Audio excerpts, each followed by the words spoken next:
Hello guys, welcome to my mini blog. So আজকে আমি তোমাদের খুবই সাধারণভাবে ঘরোয়া উপকরণ দিয়ে ঘরে যা সমস্ত উপকরণ আছে সেইভাবে খুবই সাধারণভাবে একটা মোমো রেসিপি তোমাদের দেখাবো।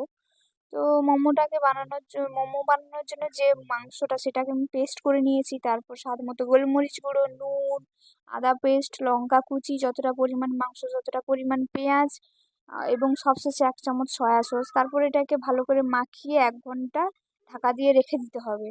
ময়দাটা তোমরা যেভাবে মাখো সেভাবেই মাখবে, যেমন লুচি বানানো হয় বাড়িতে সেইভাবেই মাখবে, নুন দিয়ে একটু তেল দিয়ে।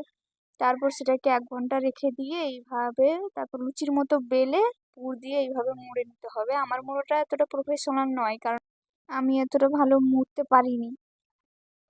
কড়াই গরম করে কড়াইতে জল দিয়ে গরম করে ভালো করে এইভাবে আধ ঘন্টার জন্য ভাপাতে হবে। তারপর গরম গরম সার্ভ